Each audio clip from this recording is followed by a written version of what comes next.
This video is not sponsored by Crunchyroll, Aniplex, Kodansha, Magamo, Yempress, Right Stuff, or anyone really for that matter. But if they would like to, please feel free to hit me up on Twitter, Facebook, or in my comment section, and we'll talk some business. Up What Nerdigans, this is the one and only Packer Girl 89, and this past weekend was Virtual Crunchyroll Expo 2020, and just like last year, of course I'm going to be talking about my experience, but this time it's going to be a little bit different.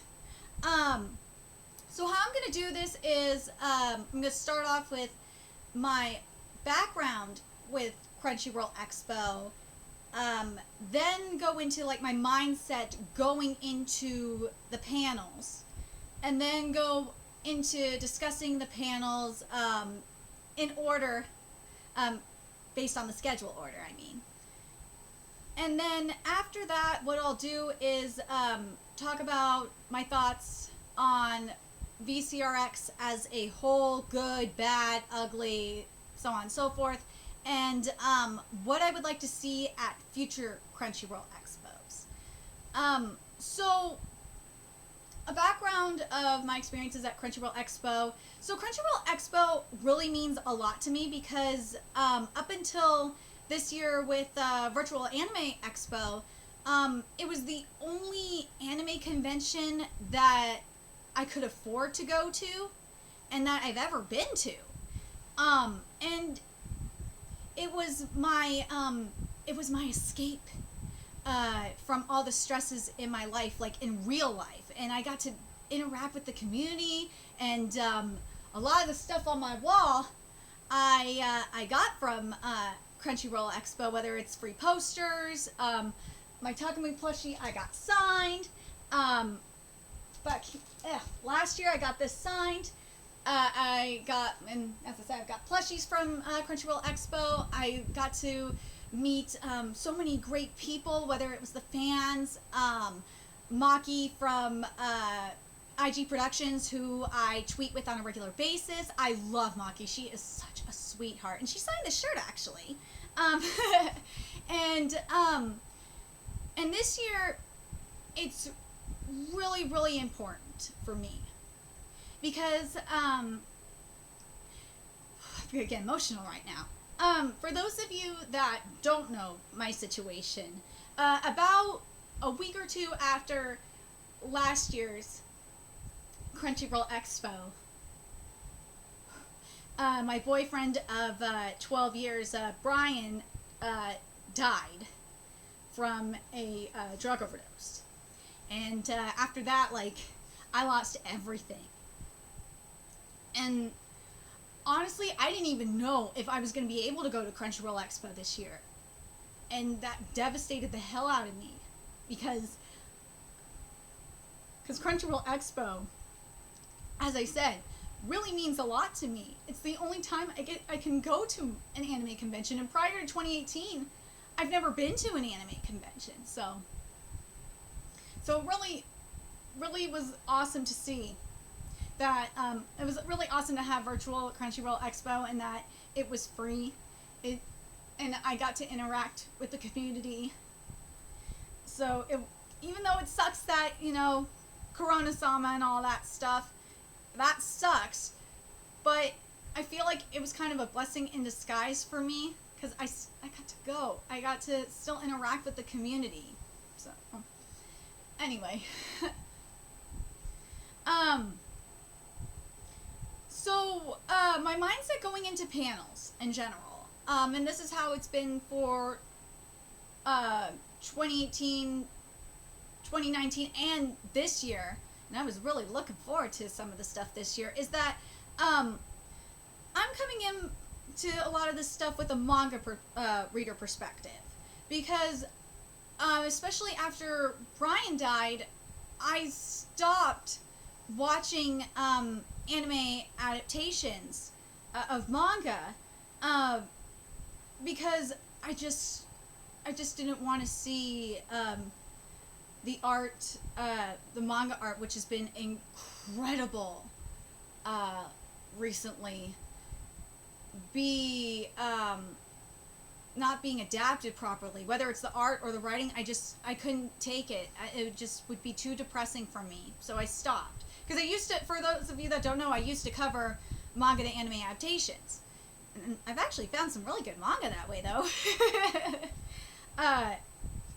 But anyway, so I'm going in with the manga reader's mindset, and a lot of the panels that were there, I was thinking, okay, we're going to be talking about a lot of the diversity that's coming out of Japan in terms of manga characters, because there really is. In manga, there's a lot of diverse characters coming out, whether it's race, sexual orientation, personality. It's really interesting what's coming out of Japan right now. So that's my mindset going into to panels in general, but especially this year. So anyway, now that I got that out of the way, let's get to the panels that I went to, starting with Friday. So the first panel I went to was the Dr. Stone panel that had Shisuke Katagiri, and that one was actually really interesting. We got to see the trailer for season 2, and I gotta say this, Crunchyroll, I tweeted this out, and chat was saying it too. Them posters there. Yeah, I saw them Dr. Stone posters, especially the season 2 visual. I want that in poster form, please. Seriously, it had my boy Gen on there, for crying out loud. I want it in poster form. And something that I was kind of surprised that Crunchyroll didn't do in regards to Dr. Stone, especially with, how we're doing this virtually, and with because we're getting all these live drawings from him, is I was kind of surprised we didn't get Boichi up in here. At least Boichi. Maybe next year we'll get Boichi and Inagaki. Oh my god. Crunchyroll, if you get Boichi and Inagaki next year, I will be so happy. But yeah, the Dr. Stone panels that we've had this year and last year were, I got a bag signed right here by the panelists, who were really, really nice. Have always been really good. So I was really happy with that. Let's see. I didn't go to the Inuyasha Yashahime, A Journey Through Time panel, and I know a lot of people are like, why the hell did you not go to that? You're an Inuyasha fan, right? Yeah, I am. I'm an Inuyasha fan. I mean, I got a Sesshomaru plushie here, and a Sesshomaru action figure up there.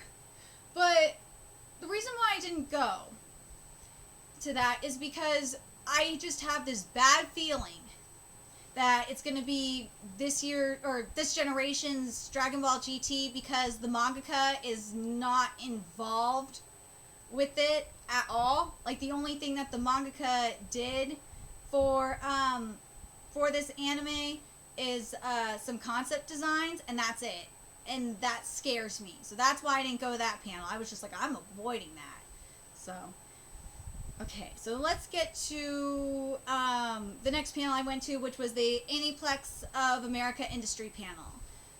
So there wasn't really much this year at the Aniplex of America Industry panel in terms of announcements, which really saddens me. I'm really disappointed in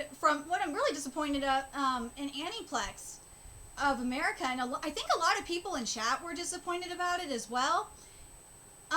Was the fact that they didn't show the Cells at Work Black trailer. I'm so surprised about that, because a lot of people in chat that I was talking to were are really excited for Cells at Work Black. So I'm very confused on why that wasn't mentioned. But whatever. But they did show. Was that what? Was it that one? They did show some really beautiful art, though, in terms of like the Fate, one of the Fate box sets. Oh god, that art was just, it was incredible. And there was this really gorge Asuna figurine that was just heavenly. I think I'm trying to remember if it was there or the Right Stuff panel, but there was an Asuna figurine that was just, it took my breath away. But anyway, there really wasn't much at the Aniplex panel this year, which really makes me sad, but whatever. And the other thing I'm really surprised about in terms of the Aniplex panel is that they didn't talk about the Kimetsu no Yaiba movie that's coming, or the or Promised Neverland season 2. I don't understand why they didn't even show trailers for it. That was really, really weird. I don't know if it was due to timing or what, but I didn't understand that at all. But anyway, let me get to the next thing, which is the professional athletes of anime. So I went there mainly because Cole Anthony is there, and I actually tweeted with Cole Anthony before, and he's a real one, man. He really is, because he's a manga reader. And he's an Akame ga Kill manga reader. So the fact that he's an Akame ga Kill /Akame ga Kill Zero manga reader, I know he's a real one. I don't know what other manga he's read, but but I know he's a regular manga reader. But anyway, so I'm watching the panel, and something that really was hold on, let me start this over. Going into this panel, what I thought was going to be discussed was all the sports series, because there's a lot of great sports series right now. Haikyuu, and they did get talked about briefly, but there's series like A Hero no Sora, Hinamaru Zumo ended, and A Hero no Sora manga, I think, is close to ending, or has ended. What's the other one that I was thinking of? Oh, there's Blue Lock. Blue Lock is freaking incredible. If you've not read Blue Lock, oh my god, go read it. I cover it on my channel. I love Blue Lock. It is incredible. Then there's also Moonland, which is a very, very good gymnastics series. Men's gymnastics series, which has the potential to be the next Haikyuu, in my opinion. I'm trying to see what other ones am I thinking of. Oh yeah, of course there's the Kengan series, Kengan Asura, and now Kengan Omega. Kengan Omega, by the way, has been freaking amazing. And I'm also surprised Donbaru wasn't discussed, or Hajime no Ippo, especially Hajime no Ippo right now, because in Hajime no Ippo, they're in Mexico, and in the most recent chapter, they were talking about the Philly shell. Yeah, we got a black American boxer up in there, and he's fighting, the Mexican champion. So it's like, I was in there like, what the hell? Are we not going to be talking about this? A lot of them it was just a lot of them talking about their favorite animes and stuff like that. And yeah, okay, I understand that, but me personally, going into it, I thought they were going to be talking about the various sports series and stuff like that, because there's a lot of great stuff right now with Captain Tsubasa Rising Sun. Oh my god, Captain Tsubasa Rising Sun is so good. I could talk about sports series for a while. Yowamushi Pedal is another one that's good. I'm telling you, go look up at the videos I cover of the manga I cover on my channel. I cover a lot of good sports manga. It's good stuff. I will say this, though, to play devil's advocate, they did, some of them did mention, Baki and Kengan, or one of the panelists did, so I won't give them crap on that, but I was just kind of let down in that regard, because I was hoping they were going to be talking about, it was going to be athletes talking about sports series. Okay, but now we're going to get to, this is going to be good, because I'm going to be talking about the panel that was a real pleasant surprise for me. Going into the anime and race panel, I didn't think I would like it so much, because I thought it was going to be one of those woke PC Panda panels going into it. I really was not looking forward to this, but it was actually really interesting, because what it really talked about was comparing the culture in Japan to the U.S. and it was talking about like the reaction to Scarlett Johansson casted in Ghost in the Shell, and there was something that Roland said that really stuck with me, which was that compared to and also the stuff with Scarlett Johansson, that it was mainly the Americans that were pissed. Japan was excited about it. But the other thing that Roland said that really stuck with me was that compared to, you know, the Japanese, that that in America that were in terms of racial identity were insecure. And I was thinking about that, and it just was like, wow, that's really true. And I'm not saying in general. I don't think he was saying that in general. I think he was referring to, and I don't mean to put words in Roland's mouth. This is just how I interpreted it. I think he's referring to a lot of the SJWs and stuff like that. And something else that was mentioned on the panel that I thought was great, and this is another reason why I loved it so much, was that they said that that you see all these people being so these woke white, well, he didn't say woke white liberals, but let's be real, they're woke white liberals. I'm sorry I'm getting political for a second, but that's what this is. I'm calling it like I see it. These woke white liberals are outraged on behalf of black people and Japan, and it's really freaking annoying. It was annoying to them because especially to it was annoying to both of the panelists there, and it was just like, really, Japan, let the Japanese and the and black people speak for themselves. And another thing that was brought up, they were talking about how Asian Americans were frustrated, were outraged, but it wasn't Japanese Americans. The Japanese were fine with a lot of this stuff, including the Kimono Day at I think it was it was in a museum in Massachusetts. I can't remember which one off the top of my head, but it was there. But I will say this going into the other thing I was thinking going into this panel, and I kind of was hoping this was going to be it going into this panel, was that they were going to be talking about the First I thought it was gonna be a woke kind of thing, and then I kind of thought, okay, maybe they'll talk about, you know, the diverse characters in manga, because there's a lot of really great black characters, great Hispanic characters that are in manga right now. There's a black character in Attack on Titan. There's obviously Hajime no Ippo. We got we're in Mexico, so we got Mexicans, and then Billy, who is the boxer that oh my god, that Gonzalez is fighting, that is black and from Philadelphia. And then in Atelier and the Witch Hat, there's an adorable black girl there, a black witch. And then in Birdman, there's actually Birdman. We just finished up an arc in there where they were in Africa, in East Africa, I believe, to find one of the seven, and it was really cool to see. Like, they explored like really a lot of Africa. Right now they're in Brazil, I think.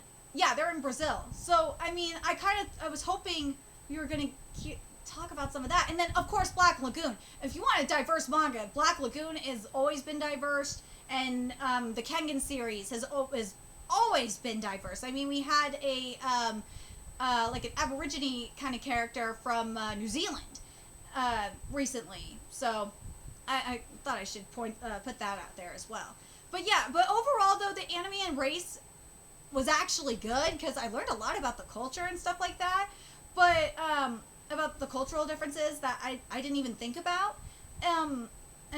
But I still was kind of hoping they were going to talk more about like the diversity that's going on in manga, because it really is. It's just insane what's happening right now in manga, and the thing is, it's not forced, because like what we have in America right now is there's a lot of forced diversity, in manga, it's not forced diversity. It's beautifully written. They're really well written characters. So it just drives me nuts. But anyway, sorry I went a little long on that. But but now we're getting to the Young Press Industry panel, which was on Saturday.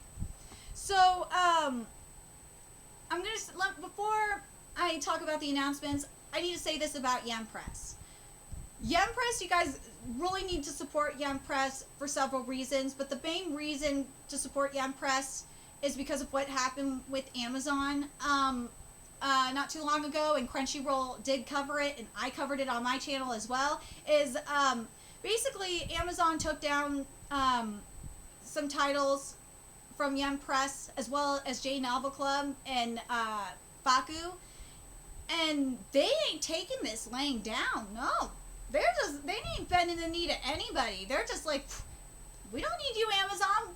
We'll just sell our stuff elsewhere. So, mad respect to those companies, especially Young Press. So, make sure you guys support, make sure you guys support Young Press, seriously. So, this was what was announced at Young Press, and for those of you that don't already know, they mentioned this at the Young Press panel as well. Solo Leveling did get licensed by Young Press, so yes, you can get Solo Leveling from Young Press now, and maybe we'll get an anime adaptation, Crunchyroll, now that Young Press has licensed Solo Leveling. Here's hoping. Because I know all the Solo Leveling fans will agree with me. We need that adaptation. So, here's all the titles that were announced that are due out in February 2021. So, in terms of light novels, we got Date Alive, Virgin Road. Let's see.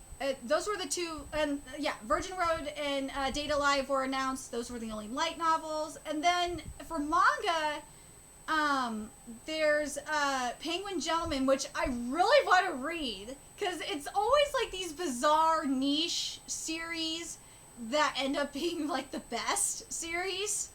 And this one screams niche. And that's something else I've noticed, is that there's like a rise in niche manga right now. And I'm going to read the synopsis because you will see what I mean by niche. It's not just the title. In a certain secret bar, the Penguin Gentlemen work, wearing their long-tailed tuxedos. You say it's cute how penguins waddle around. We're not just cute. We're dandy, sexy, and marvelous. Like, I need to read this. I swear. As soon as I can start covering it, I will. There's Play It Cool Guys that was announced. This one sounds good too, but but the thing I'm worried about with this one, based on the synopsis, it sounds a little bit like a Gravity Voice in a way, and I hate that manga. I hope it's not like a Gravity Voice.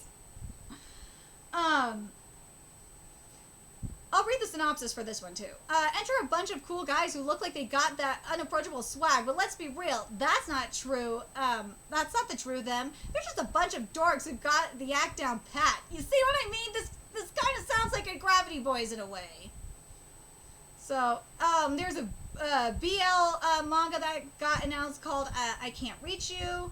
And then there's The Girl Without a Face. That looks really, really interesting. I really want to cover that one too. And then there's Day on Fest, which really looks good as well. There's well, I want to say this in regards to Day on Fest. Day on Fest kind of sounds like Fukumeki Noise to me, at least in my opinion. And then there's Love and Heart. And Do You Like the Nerdy Nurse? And that is, and that's the final announcement from those are all the announcements from Young Press. So overall, I'm really happy. I'm happy with the announcements from Young Press, and you know what? At the end of the video, I'll tell you guys what I added to my TBR list, because That's something else I love about Crunchyroll Expo is I get some really good manga recommendations.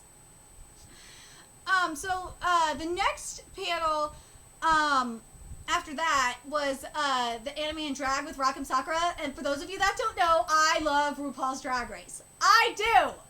And yes, I love Canada's Drag Race. I watched Canada's Drag Race. I watched Drag Race UK. I'm gonna watch Holland as well. And I'm still sad that Bobo lost. I'm sorry. I feel like Bobo got robbed. Deal with it. Bobo got robbed. But going into this panel, what I was hoping for was I was hoping that they were going to discuss a lot of the okamas and more of the LGBTQ characters that are starting to appear in manga, because we've got a lot of really good ones like Najimin in Komi doesn't want to communicate. There's Kyo in Maho Shoujo Sai, who is a kick-ass trans magical girl and my favorite character, not gonna lie.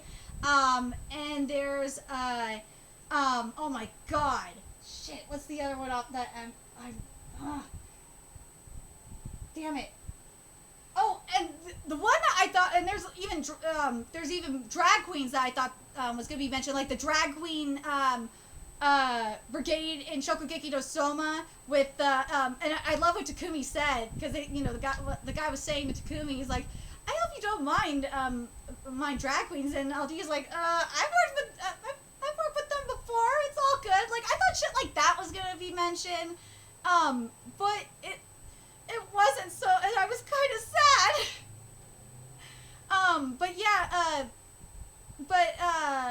But something that I did learn was that how season 11's cast of Drag Race was full of weepoos, so that kind of made my life.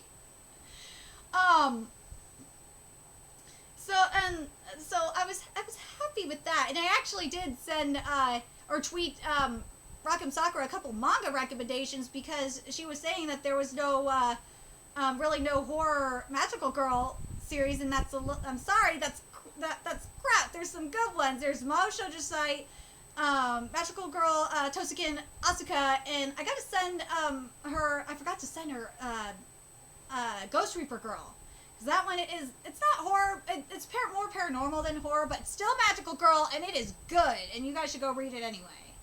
And it's by the same mangaka as that did Rosario Vampire. So the next panel after that was the Crunchyroll Virtual Industry panel. So this panel, so in terms of announcements, there really wasn't a lot that I was interested in, and something else that bothered me, I have to say it. I'm sorry, I have to say it. And then I'll get to the good announcements, because there's a couple of them that really stuck out to me. Is that, like, on the description, it said that there was going to be, like, manga announcements and stuff. There was none. And something that Crunchyroll needs to do, and I've been complaining about it for a while, is that, and I've had a lot of people tell me this as well, is Crunchyroll really needs to fix their manga app. They really do, because from what Kodansha said last year is that they have a deal with Crunchyroll where they have their simulpubs up in there, and it's a pain in the butt. Like, I would like to be able to use the Crunchyroll app, the manga app, but it's a pain in the butt. So please, Crunchyroll, please, if you're watching this, fix your manga app. I am begging you, please fix it. But there was 2 series that really stuck out to me that they were announced. First of all, they announced the Shenmue anime. Yeah, we're getting a Shenmue anime, and oh my god, who was it? There was Sakurai and someone else. I can't remember his name off the top of my head. But Crunchyroll, you need to do a Shenmue panel next year, and they better be coming. I think it was Suzuki, if I remember. You guys could correct me in the comment section below, but I think it was Suzuki and Sakurai. But yeah, they need to be coming. Yeah, it was Yu Suzuki. That's who it was. Yu Suzuki and Sakurai were there. And I want them at a Shenmue panel next year. You gotta do it. You gotta do it. And they're partnering up with Adult Swim, so there's that. And then the other thing that they talked about, and I know we saw it before at previous panels, is they showed more of Fena Pirate Princess, which is being done by IG Productions. And Crunchyroll, I'm going to tell you this right now. I already tweeted Maki about it. She says she's down to come and do a panel if you guys extend an invitation to her. She's down. She wants to do it. And I will even send you the tweet I'll send you the Twitter thread that says it. I told you, I tweet with Maki directly. And I do tweet with Mangaka directly as well. And if there's so yeah, if there's Mangaka you want, hit me up. I'll tell you which Mangaka I tweet with.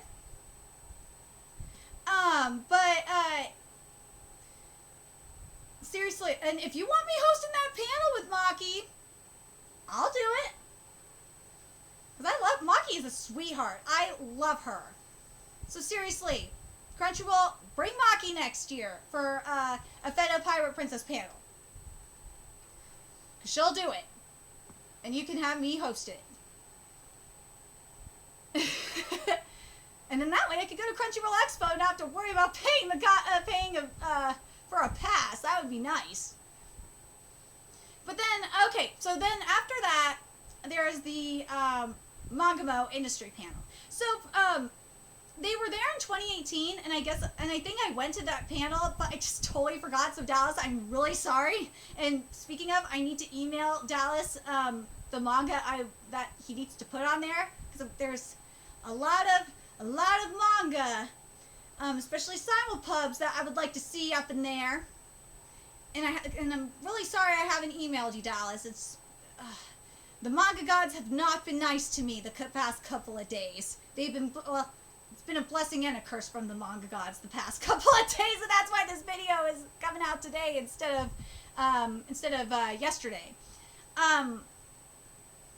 So what Mangamo is it's an app where you can legally read manga, and it's similar to like the Shonen Jump app where you pay like $1.99 a month and have unlimited access to manga. Same thing with Mangamo, but it's $4.99 a month, which I'm sorry, Mangamo, or I should say this, Dallas, I'm sorry, that's too pricey. That's a little steep. I can't afford that. Seriously, I can't. When Brian died, when I said I lost everything, I lost practically everything. And that's including, oh god, my freaking Iki drawing. Oh, I almost forgot about this. Speaking of my Iki drawing, at the Crunchyroll virtual industry panel, and I'll get back to Mangamo in a second. They showed the promo, their like promo video or whatnot. I was in the video holding my Iki drawing with in my Kema cosplay.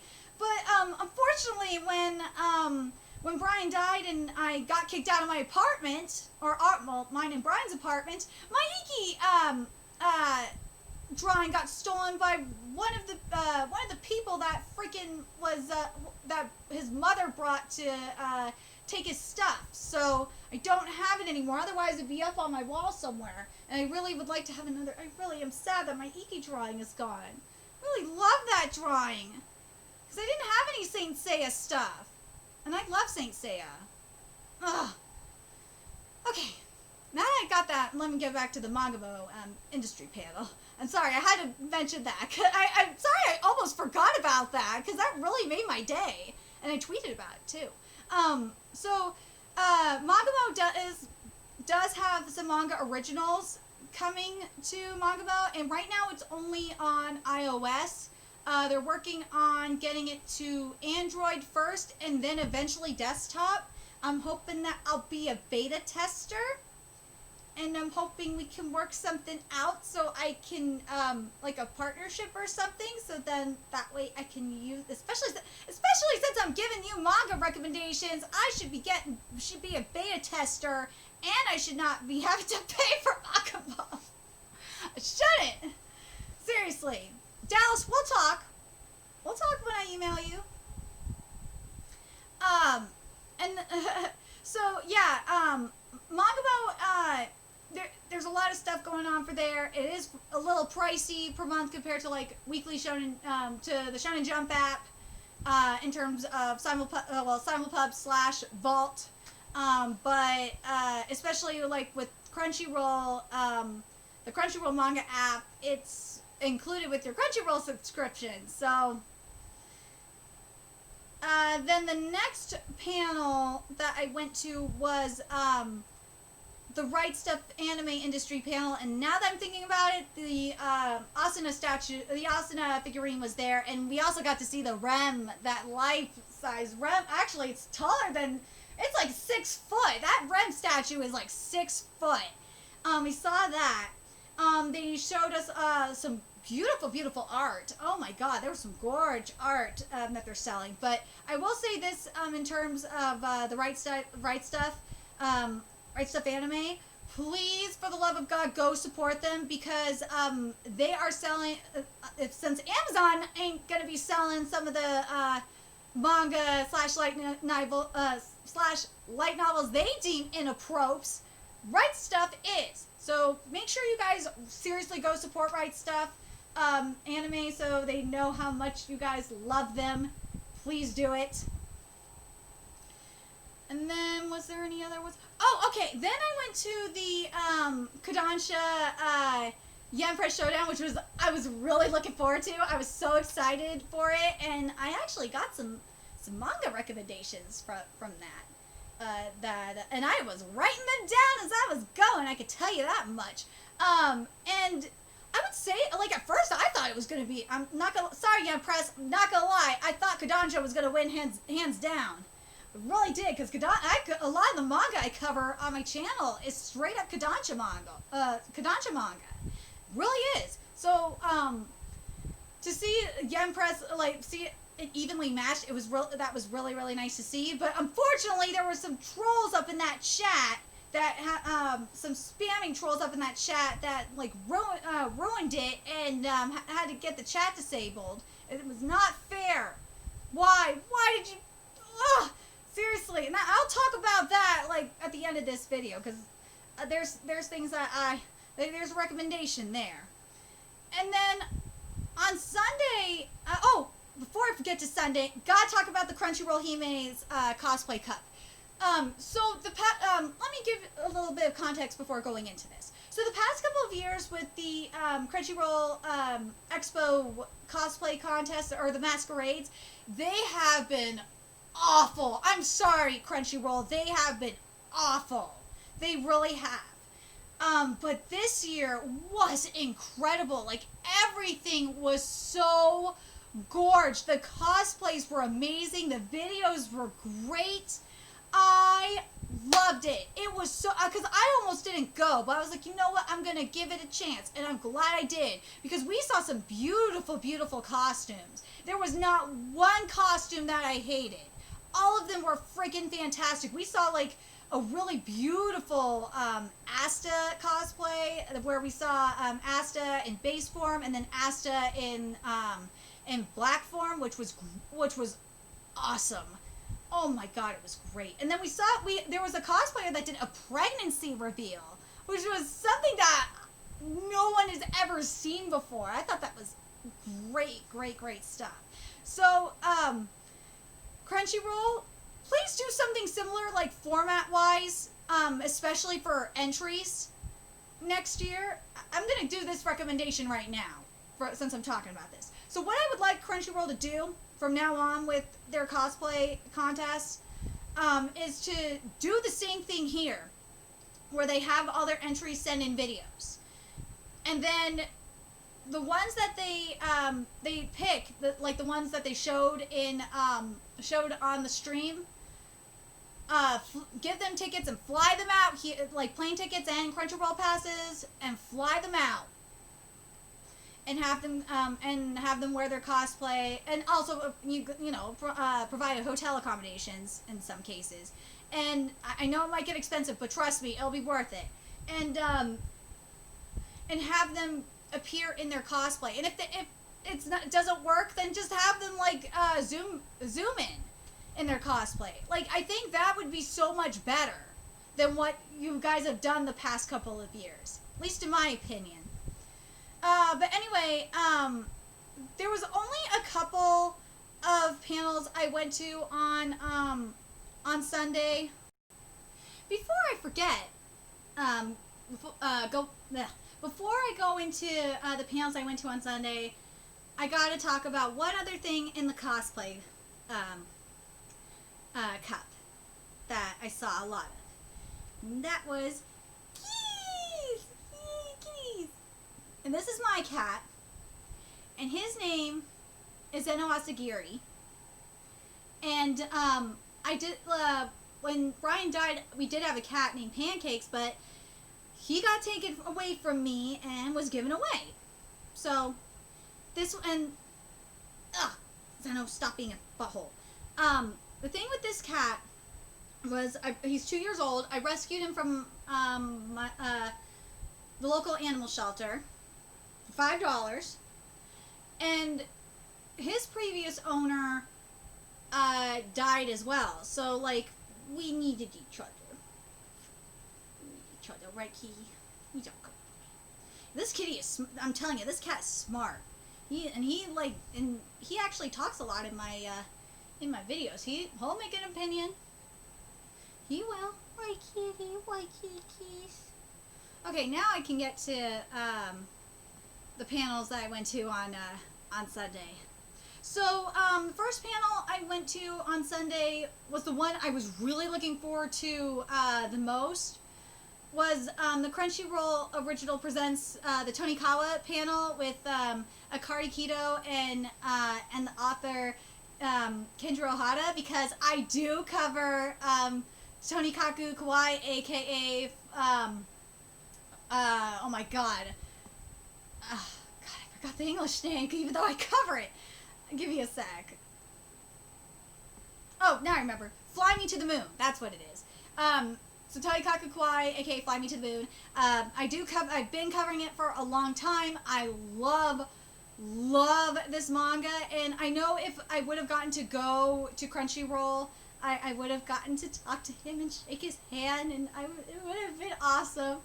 But let me talk about the one thing that kind of frustrated me about the panel. And then I'll get into, because it was the only thing that really frustrated me about the panel, was that they didn't talk about the Japanese lore and mythology in Tonikaku, which goes back all the way. It goes back to like ancient times, like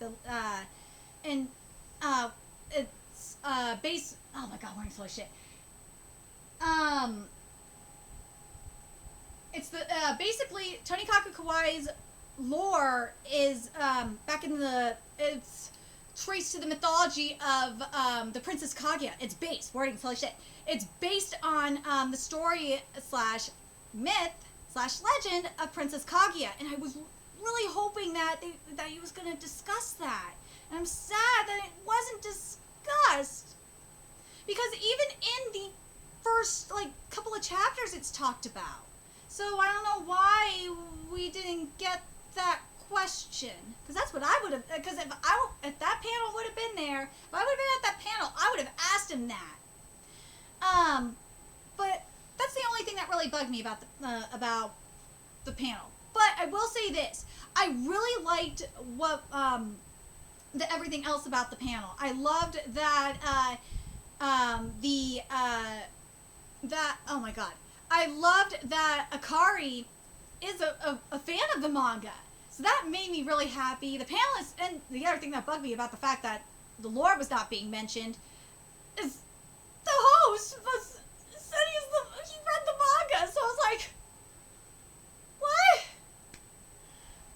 But apparently, in each chapter they're supposed to, in Japan, I don't remember the word for it, but they said that in each chapter they look for a precious moment. Which, let's be real, there are definitely a lot of precious moments in in the manga, and I'm not gonna lie, Kenjiro has some beautiful analogies and metaphors in that manga. And I kind of want to know what they were inspired by. I want to know where he got some of these metaphors from, because they are incredible. And from what they were saying in terms of like the production and all that they're fans of the manga and of Hada's work. So I'm actually excited for this anime adaptation. Kenjiro trusts it. I maybe might watch it. And if I do watch it, it'll be the first anime adaptation, new anime adaptation I have watched in a year. In over a year. So, we'll see. We'll definitely see. And then the other one I went into, the last one I went to was, the Black Anime Magical Girl, stuff. The Black, or I should say the Black, Girl Magic anime. Anime News Network wrote it wrong. Because my dumb butt didn't download the schedule PDF. Anime News Network just wrote it wrong. Or no, Crunchyroll.com. I'm sorry, it wasn't Anime News Network. Crunchyroll, why'd you write it wrong? It was you said it on the app, it was Black Girl Magic. Whatever. So the Black Girl Magic panel, like, going into it, I thought they were going to be talking about, like, the new black female, characters that are starting to come out of Japan. Like Malika and Birdman. Or, you know, the character, I can't remember her name off the top of my head, but, there's this girl, the new girl in, Black Atelier, or not, it's Black Atelier, Atelier and the Witch's Hat, and, also, Isuzu in Hell's Paradise Jigakuraku, especially Isuzu, because, in Hell's Paradise Jigakuraku, there is a chapter talking about the, racism that Isuzu experiences. So I was really surprised about that. But, and the other thing it reminded me of when I was watching it, was, it just reminded me of why I love doing this, why I love covering manga on my channel, why I do this.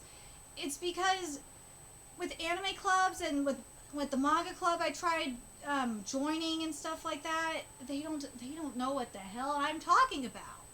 They don't. And with my channel, I can talk about the manga that I read, and I'm doing live reactions of chapters, and like-minded people could come and talk about it. So it's better to me. It's better than a manga anime club. Sorry, I had to say it. And I did tweet, and I'm not gonna lie, I did tweet with the panelists afterwards, and I said, look, I said I was kind of surprised that you guys didn't discuss, like, the new black characters in manga and anime, cause, including, like, the black characters in as I said earlier, Billy and Hajime no Ippo. There's also, like, another, there's a new black girl in Black Lagoon who's an assassin. Like, there's so many new characters of color, and not just black, but just for the purposes of this panel. But I thought they were gonna go off on me for a second, but no, they didn't. They're like, you're right. We shouldn't forget about about manga.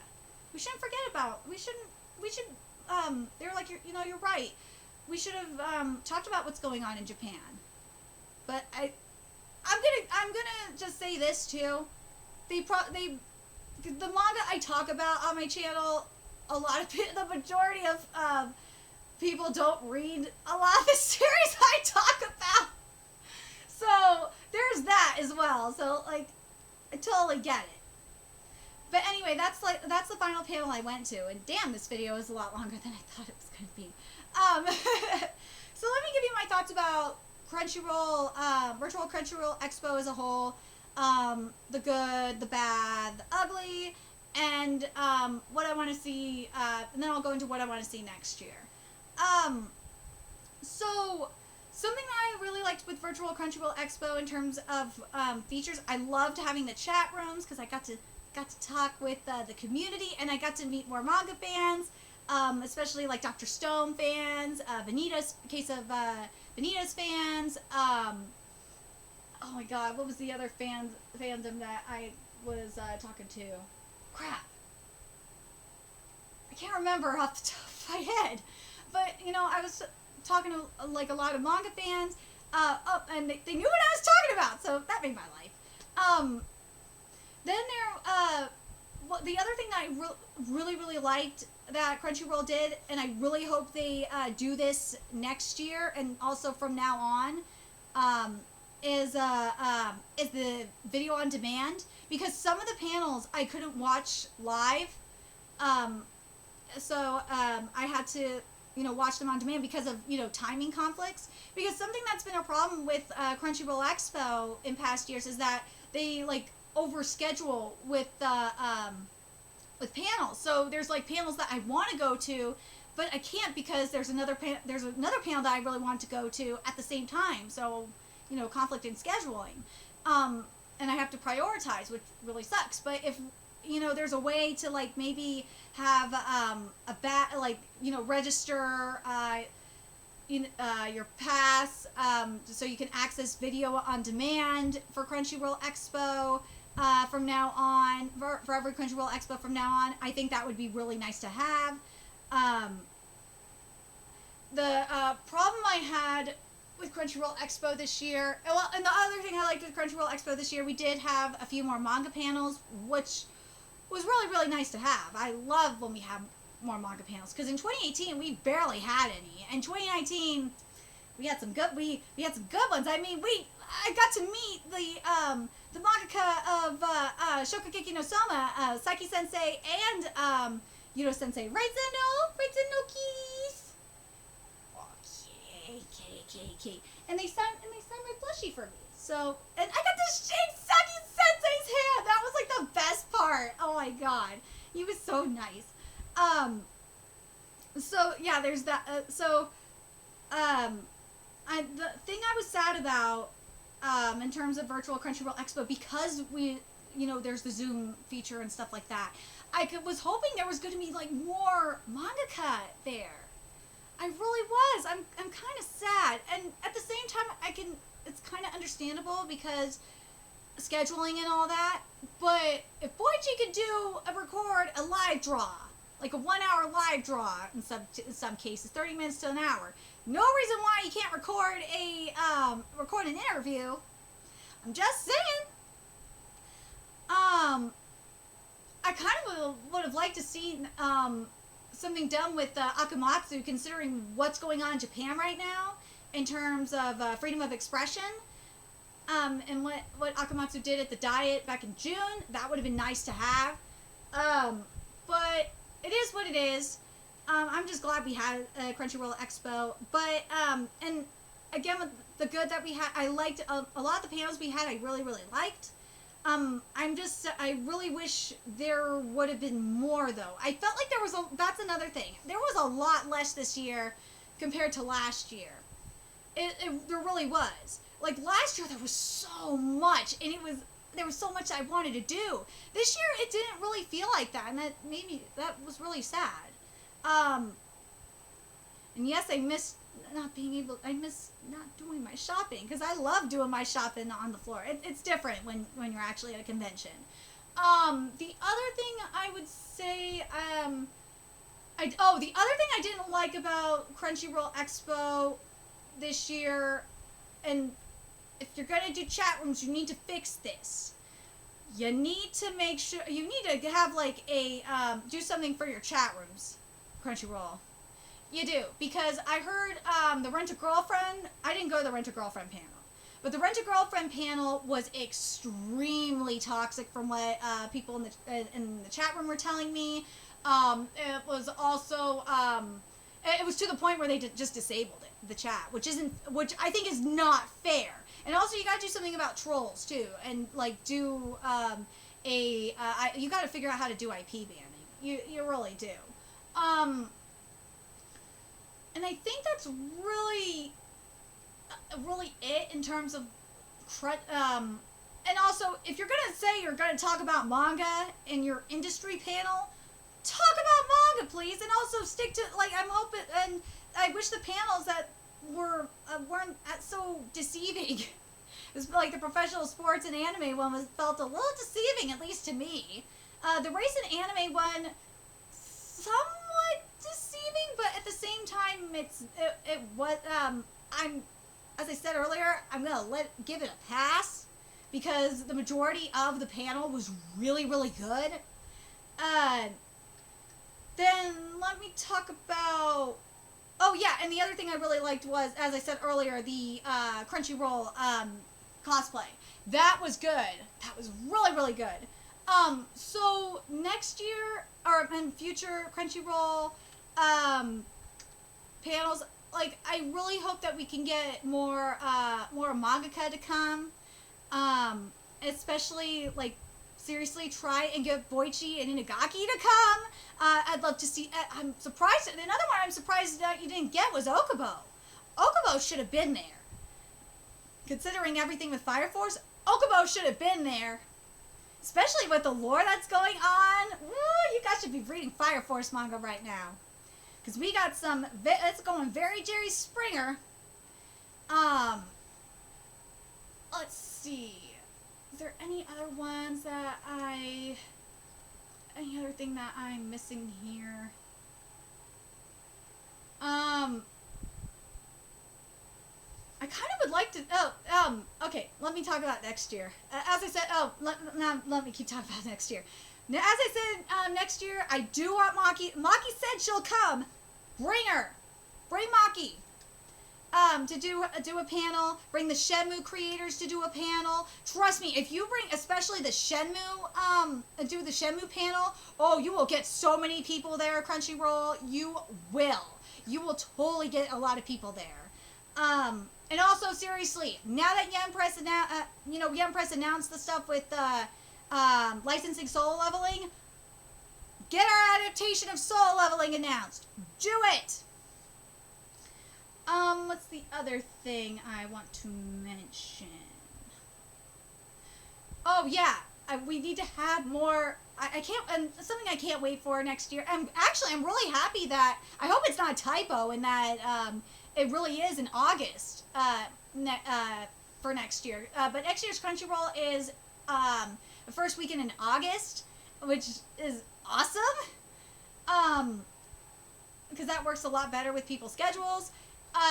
And I'm really hoping we're gonna have a lot more clubbing going on next year, which would be boss. Trying to think if there was anything else I wanted to mention. I think that's what. Oh, now I remember. Make sure you I said that the stuff about the stuff being just the deceiving stuff. But yeah. I'm really curious if you were at VCRX, what you guys thought of what your experience was. Do you guys, for those of you that, I want to know if you guys agree with me on some of this stuff. And I want to know, especially Crunchyroll, I want to know if you can do some of this, especially Maki. Maki said she wants to come back. I want to know what panels you want to see next year and in the future. Would you guys want to see Maki who is the vice president of IG Productions, come and talk about the new anime they're doing? And would you want to see a Shenmue panel? What do you guys want to see from Crunchyroll Expo? Let me know your thoughts in the comment section below, and remember to like, comment, share, and subscribe to Nerdigans Inc. If you love what I'm doing and want to help keep this channel alive, there are a few ways you could do that. So you could donate to my Cash App, PayPal, Patreon, purchase something on my Amazon wishlist. All that's in the description box below. Also, make sure you follow me on Twitter, Twitch, Facebook, friend me on PlayStation Network. That's in the description box below as well. Till next time, Nerdigans, I'll be seeing you later. Bye!